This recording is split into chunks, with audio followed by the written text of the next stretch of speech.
is Jack Thorne back once again for the Movie Cellar Halloween Month of Horrors Terrors Through Time.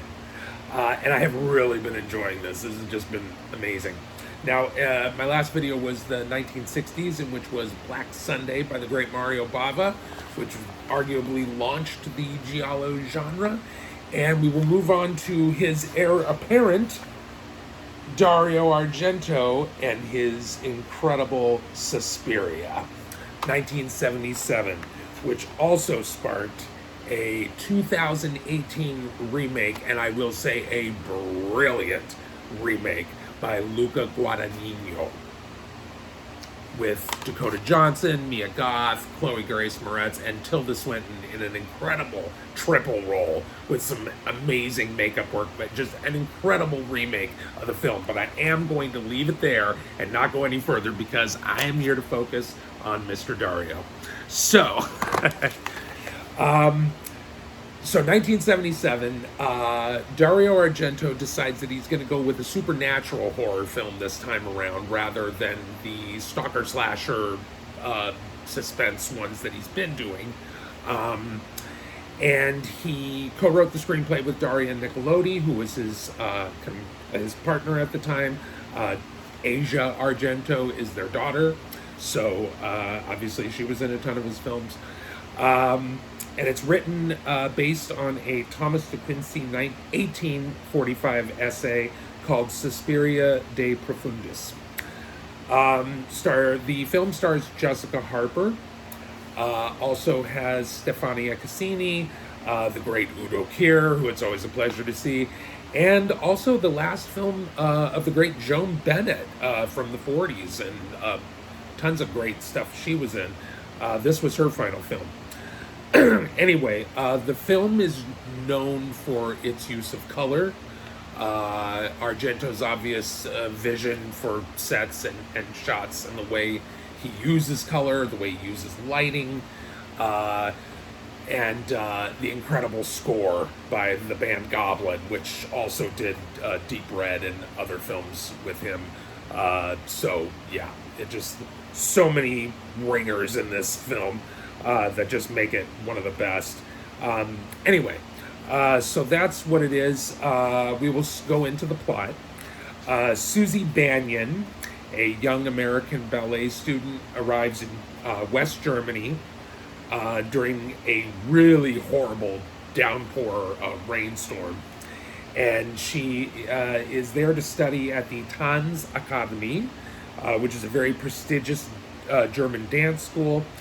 And when she arrives, she sees another woman standing in the doorway of the school, and she's yelling something, and she can't see what or hear what she's saying, but she sees the mouth move, and she believes she sees something, but she can't make it out. And then the woman runs away from the school. So what this is this girl's name is Patricia Hingle. And when Susie goes up to the door after she runs away, they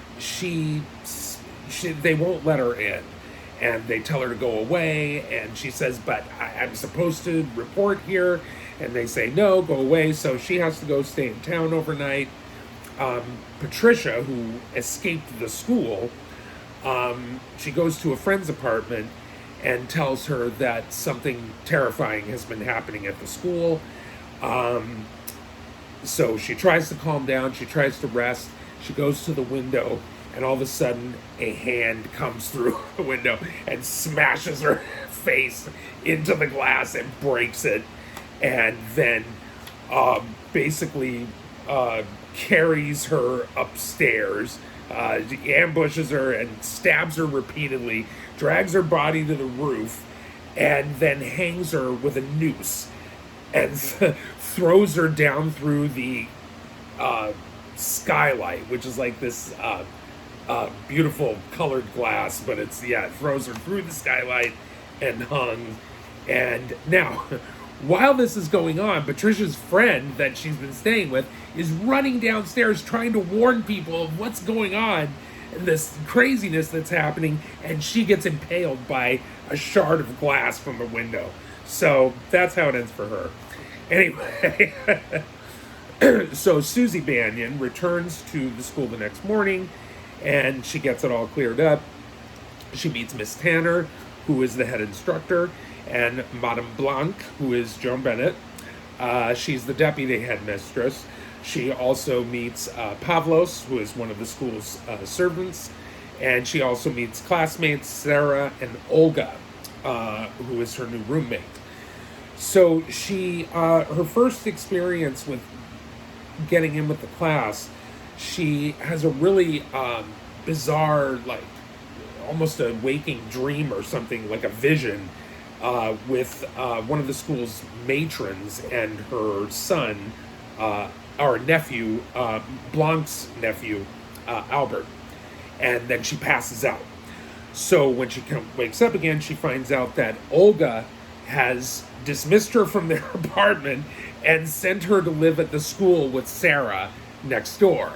And she's like, oh, okay, thanks, I guess. So she's just been thrown out of her house where she was staying. But not mean or anything, just like, oh, here, you can go stay at the school.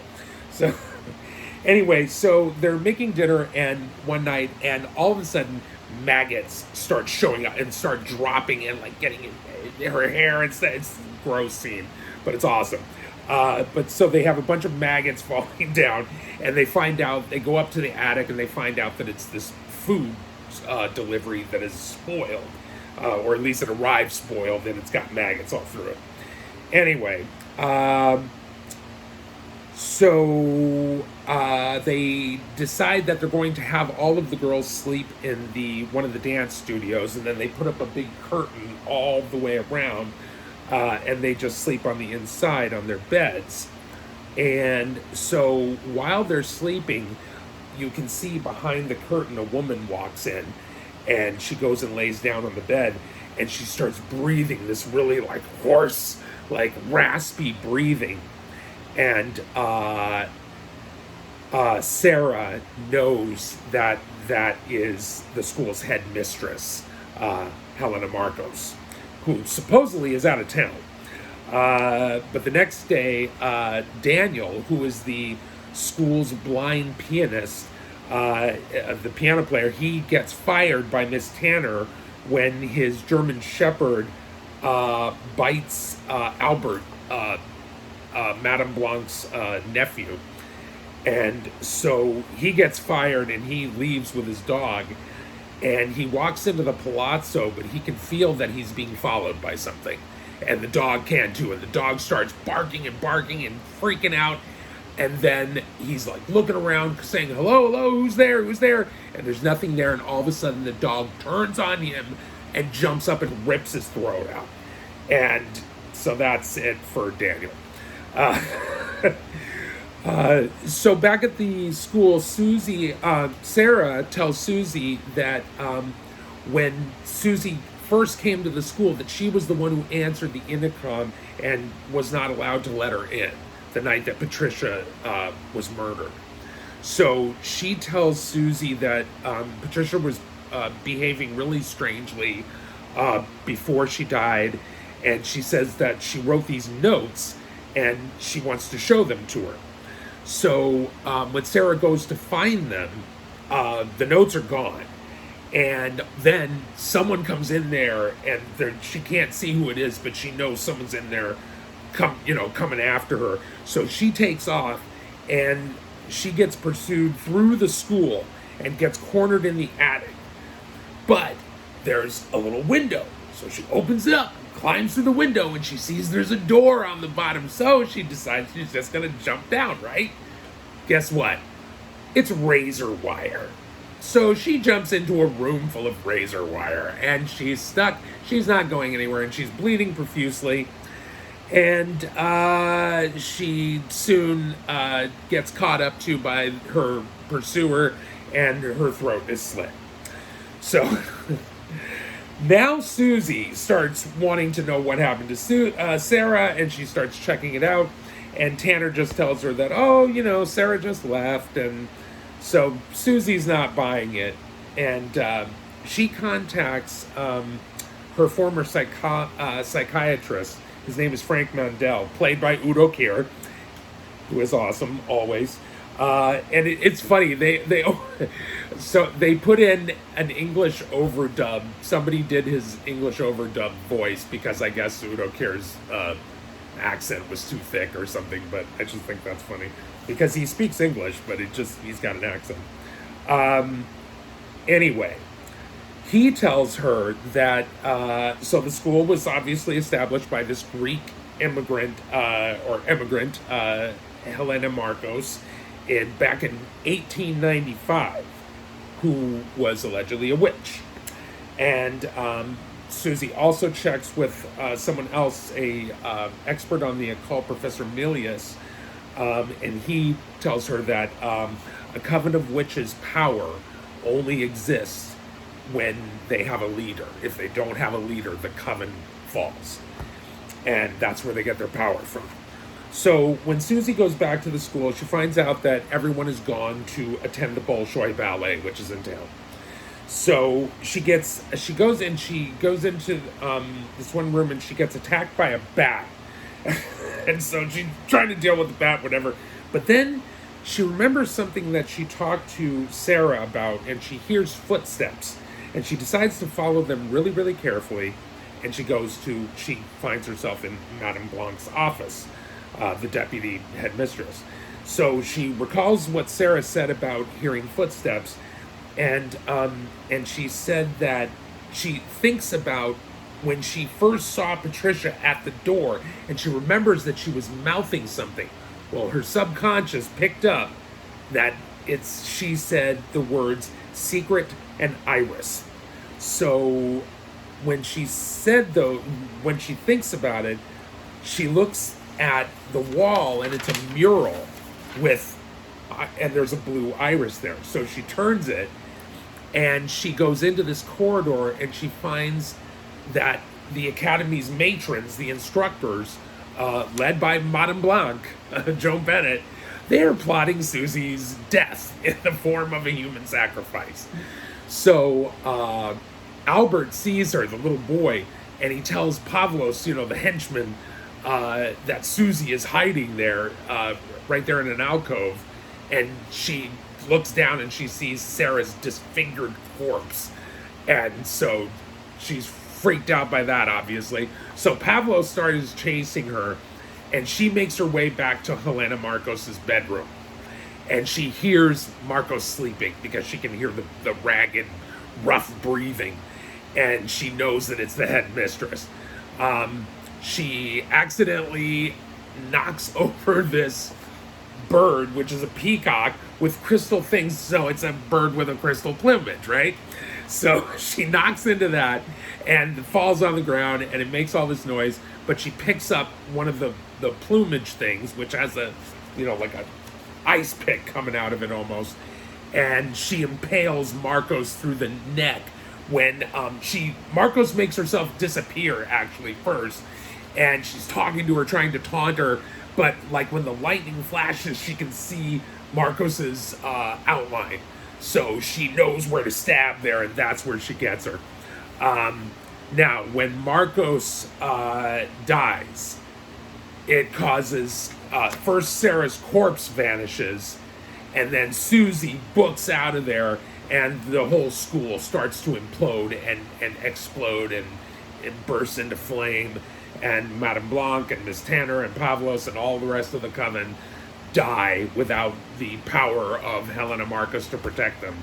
And Susie gets away, and that's it. And she's the last girl. So that's it. And the school is consumed by fire. So yeah. Anyway, great story. I can't even tell you about Dario Argento's use of color in this film.